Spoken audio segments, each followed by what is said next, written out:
Good evening, everyone, and welcome to the American Pakistan Foundation's 2025 Annual Board Dinner. It is a true pleasure to have you all with us tonight as we reflect on a year of meaningful progress and shared purpose. We're grateful to all of you here, our board members, partners, supporters, and distinguished guests, for being a part of this special evening. Tonight is a celebration of the collective impact we've made over the past year and a look ahead to the work that still lies before us. From empowering young leaders to deepening US-Pakistan ties, APF's mission remains grounded in service, equity, and community. We have an inspiring program ahead, so thank you again for being with us. Without further ado, I would like to invite our board chair, Muhammad Nasir Qureshi, for his opening remarks. Thank you very much, Ma. I've been under the weather for the last week, and I rarely do prepared remarks because they don't come from my heart. So bear with me if I speak longer than I should, but whatever I say should have a meaning for everyone in this room. As most of you know, American Pakistani Foundation was formed in 2009 with a lot of grandeur in New York. And it had its mission statement as empowering Pakistani American. Can you go back to the mission statement, Ma? Mission statement, but it is to empower Pakistani American community. And as years evolved, around 2016-2017, the board and the executive committee realized the best way to empower Pakistani American community is to empower the youth and the young professionals. And they started moving towards that. And I joined in 2018. I loved the mission, loved what they wanted to do. I was looking for an organization who believes in that, although I've been president of APNA, but that's not the mission. So the board and the executive committee helped me form what we saw at the Leadership Summit this afternoon. In 2019, we invited all of our young members in Houston and in a 1.5 day meeting. The overriding message was, we don't think like you. You tell us what you want to do. We're here to support you and guide you. And of course, if you go outside our framework, we'll tell you to stop. And that resonated. And that's expanded, but then COVID came and nothing could happen. We picked up where we left in last year. And all of these young people, somehow mostly females, because they are definitely doing a lot more in Pakistan and here today, deserves a round of applause. And you'll see after I speak what we have done as an organization, what they have done as an organization. We were doing great things before. We were sending fellows to Pakistan for summer internships for 6 weeks. They were going to NRSP. They were going to the rural areas. They became, when they came back, ambassadors of Pakistan. These were mostly born and raised here. My dream is, and I think the executive committee and the board believes in it, otherwise I won't be the chair, that we should be able to, over the years, create a fraternity, an alumnus without an alum, based on the Pakistani origin. So that when my children were growing up, I looked at all of my friends, Indian, white, everyone, right? People who trained me, mostly Jewish, up and down New York. I found them spots. But why should they have to do the same thing? Now we have 1 million Pakistanis, 60% or somewhere near that. 60% of them are first and second generation Pakistanis. They are an amazing group of people, high achievers. We're still trying to attract all of them. They should be able to find a lawyer, banker, doctor, someone in public policy, and a lot of them are in public policy. We have our previous member who is our director of the South Asia, I think if I'm correct, at Asia Society. They're all there. We have amazing lawyers sitting all over. They should be able to reach out to them and get the guidance and support they need. And for that, we have APF1, which is a signature mentorship program. We have now taken it down to, you'll see that, emerging leaders, which are rising seniors and seniors. Inshallah, in a year or two, we'll take it down to first and second year college. And in 4 or 5 years, if you, as I said earlier, take the responsibility for it, believe in it, and want to create the alum, there's nothing stopping you. Nothing stopping all of my leadership council members here. But you have to believe in it.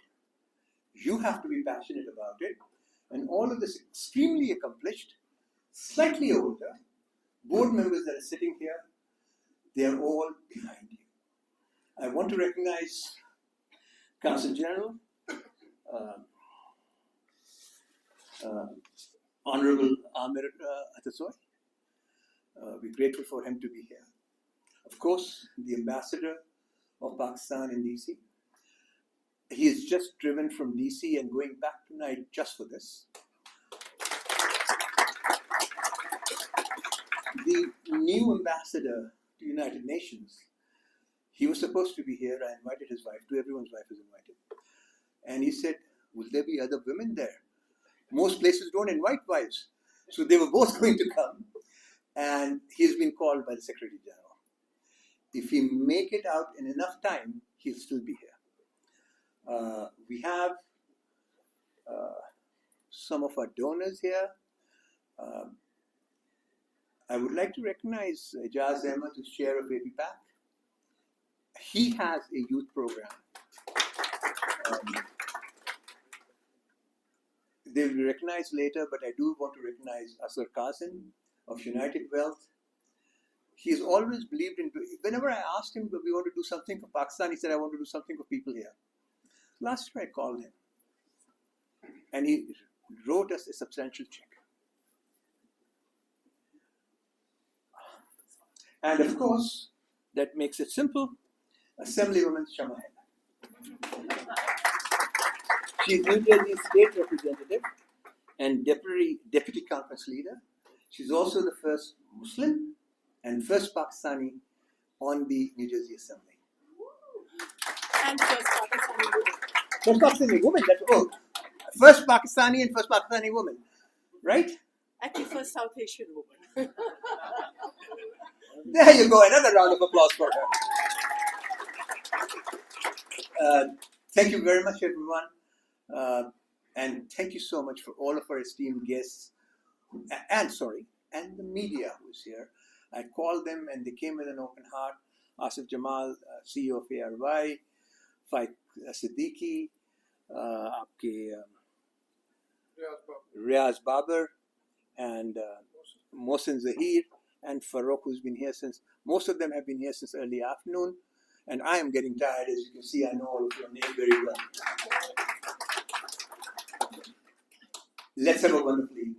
We have our main speaker. He is the president of the New York Bar Association, the most powerful bar in the country. And he'll be introduced later. And thank you so much. Thank you so much for his staff to be here. I look forward to hearing all of you. Thank you. Thank you so much, Dr. Nasir, for your remarks. And again, a very warm welcome to all of our esteemed guests. Now we have a very short video of all of our initiatives, programs, and the long-lasting impact that APF made in 2024. Brief overview of the lasting impact APF made in 2024, and we look forward to making deeper impact in the coming years.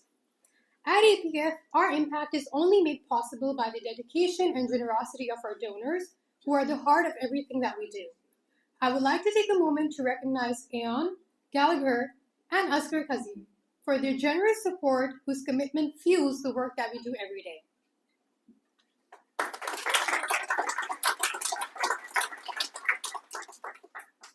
Now, I would like to invite His Excellency Ambassador Rizwan Saeed Sheikh, Ambassador of Pakistan to the US, for brief remarks. Bismillah ar-Rahman Rahim.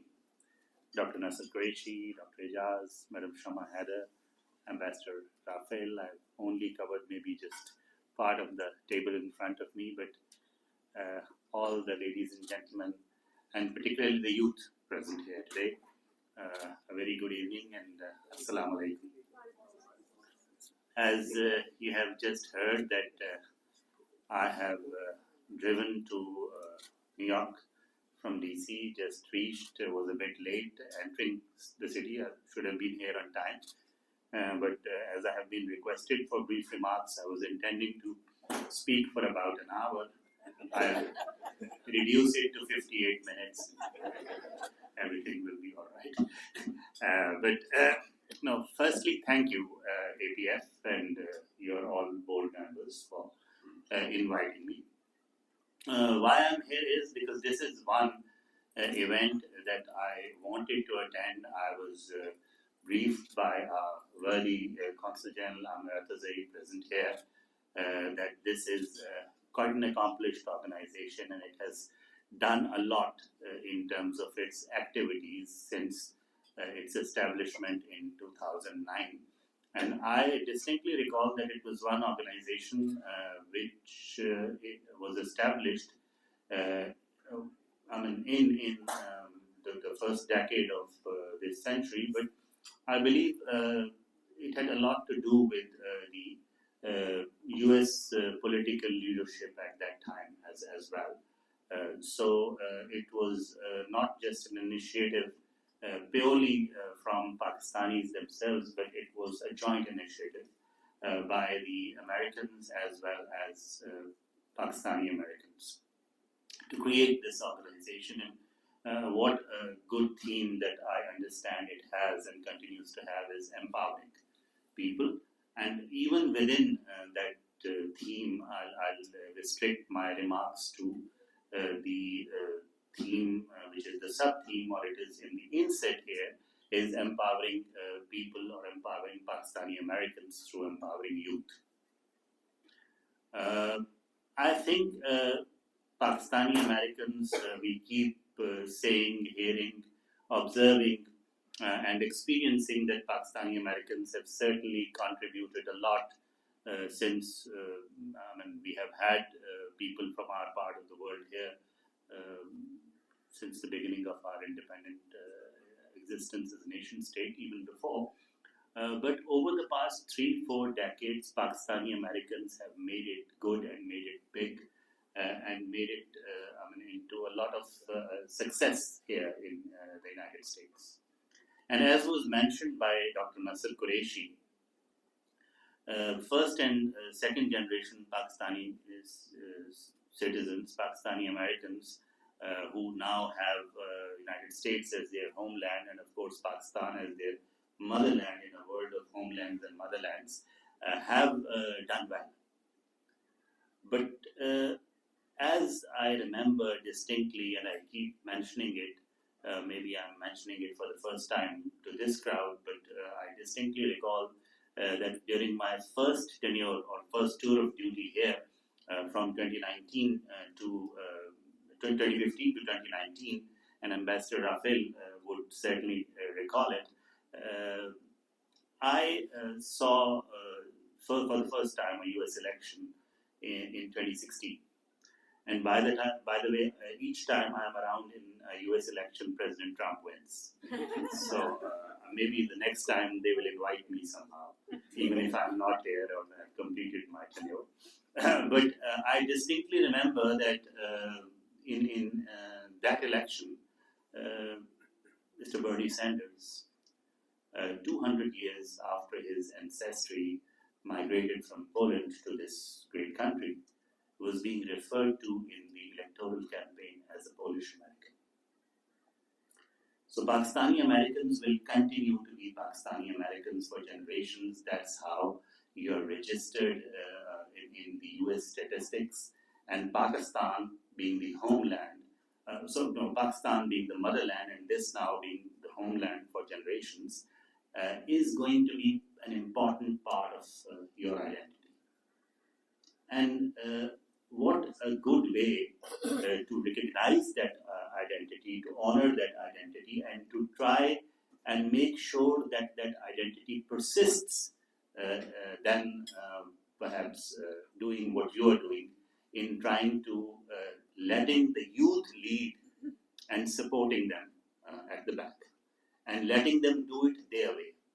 Because as we all have experienced as parents, that the ways of this generation are different from our ways.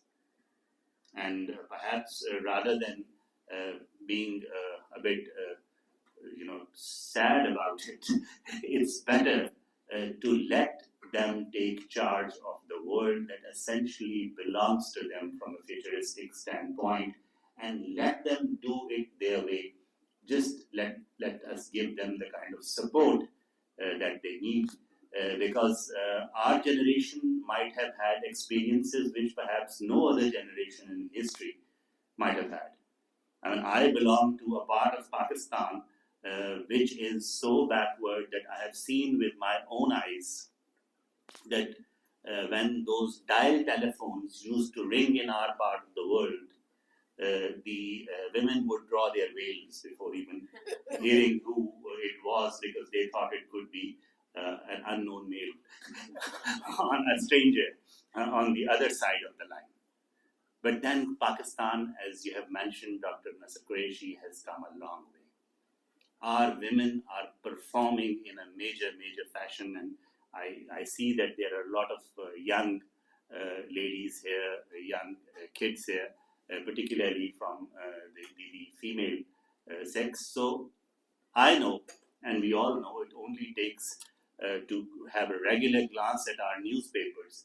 Each time the school boards, the intermediate boards, the college boards, the university results are out, you would see that in the top 10 positions, you would hardly find a male.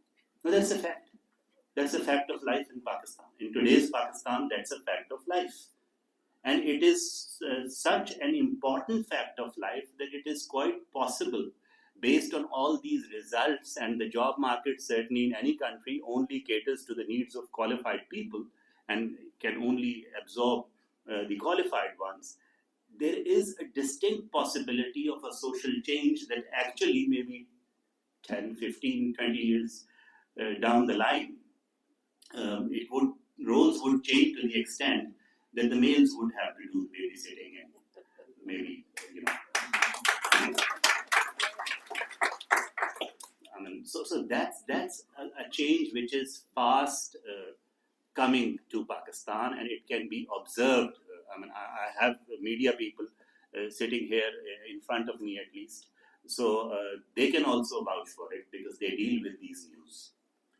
But more important is that Pakistan today is a moderate Islamic society. Our population growth rate, not that we are particularly fond of it, 2.55%, guarantees that we will be the largest Muslim nation state on the planet by 2030, around 2030. And given this growth rate, I keep repeating that we are not fond of it, we would like to have it reduced. But still the fact remains that Pakistan would even beat United States in 2 decades' time, and we will settle as the number 3rd most densely populated country in the world. And that is saying something. Of course, we want to compete others, but we do not want to compete India and China in population, so we'll hopefully settle there. That's the idea. But to drive the point home that at number 3 and 4, in about 2 decades' time, Pakistan and United States would be 2 mega countries. And there is a lot of complementarity that is there between these 2 mega countries. I'll only list a few, and I'll list the ones that I want to list starting from the futuristic standpoint. Pakistan may actually be the most youthful country or the youthful nation state in the world with 65% of our population below the age of 30. That is huge. That is actually a singularly significant statistic that would continue to define the future not only for us as a nation state, but for the broader world. And mind you, we are in a happening place in the world in terms of our geostrategic and geoeconomic significance, both separately taken separately and put together. Only about 2 weeks back, our part of the world being a happening place was proven beyond a shade of doubt.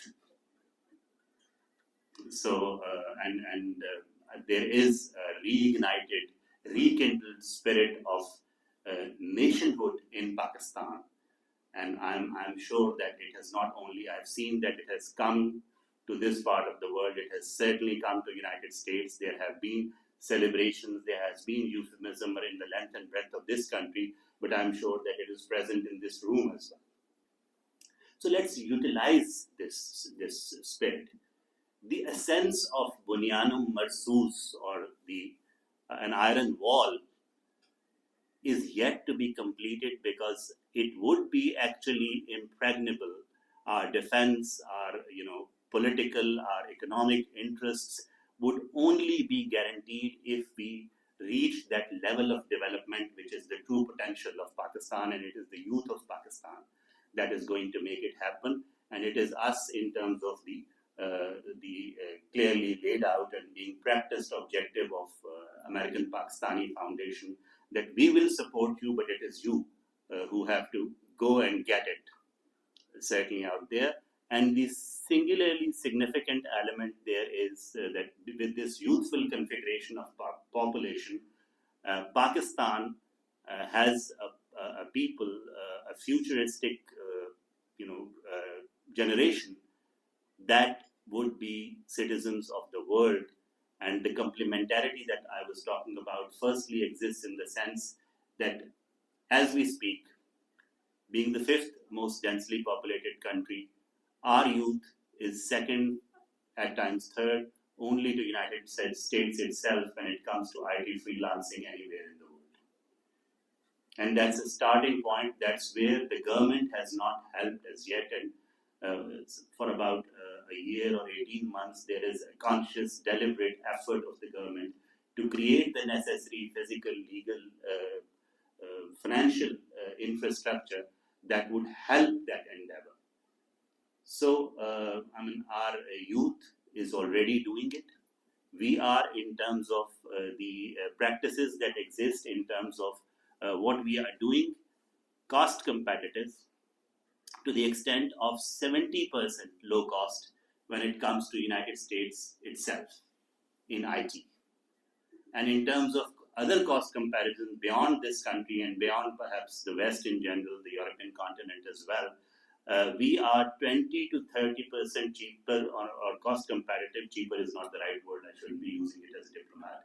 We are cost competitive compared to any of our competitors, you name it. When it comes to IT, Egypt, Turkey, Vietnam, India, they are certainly better branded. But if we could prove a point of our technical prowess in terms of a better branded, better acknowledged neighbor in the IT world at 40,000 feet, we can definitely prove it on ground as well. So that is certainly something which is for the world to see, and for this country, with the help of organizations like Pakistani American Foundation, which is clearly keeping the youth ahead in its endeavors to benefit from, to chart out the future in a way that all those disciplines and domains, particularly which relate to the economic interaction, the enhancement of economic relationship between the two countries in the bilateral domain, gets to flourish in the months and years ahead.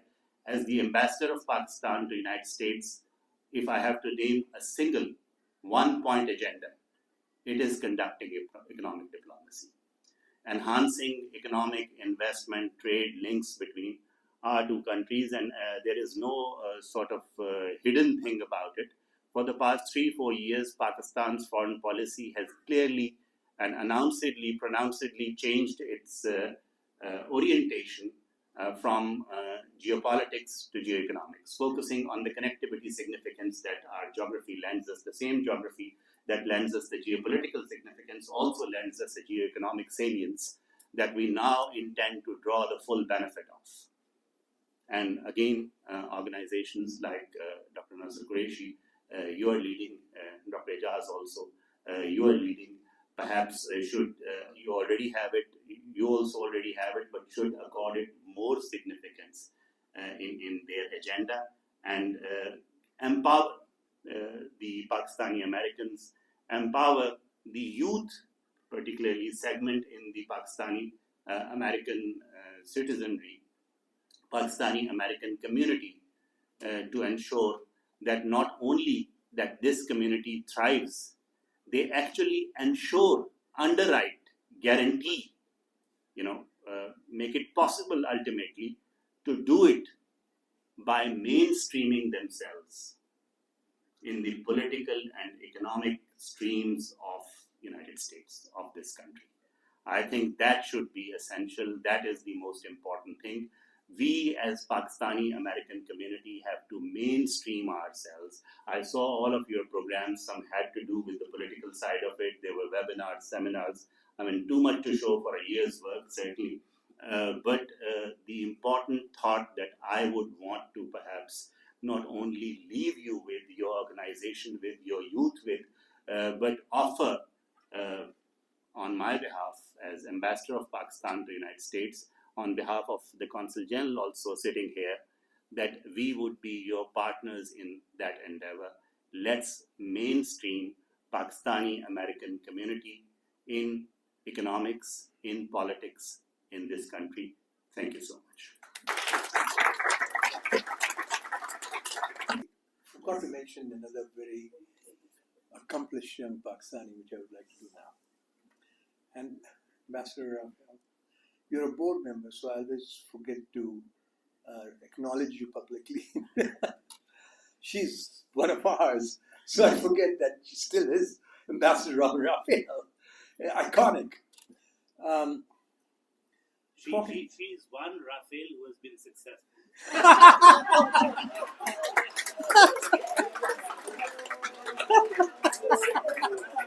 I'm just saying. One good Raphael. So this young lady or woman who's been conducting this program, she was doing Masters in International Affairs at Columbia, and we were looking for an admin. 20 hours a week. She applied, loved her profile, hired her. She worked very hard. She graduated last week from Columbia. And in February we had an opening, and we decided to make her. I asked her what her future plans are. She said, "I love APF. If I can have a future in APF, I'll do it forever." Something like that. And so we had an opening, and we, with the executive committee, gave her the job of the manager of operations. And all of these 2 days, I worked with her, but nothing would have been executed with her working 26 out of 24 hours for the last 2 months. So, just wanted to now the moment we've all been waiting for. Dinner has been served outside. There are 2 exits, one from here and one door over there. Please.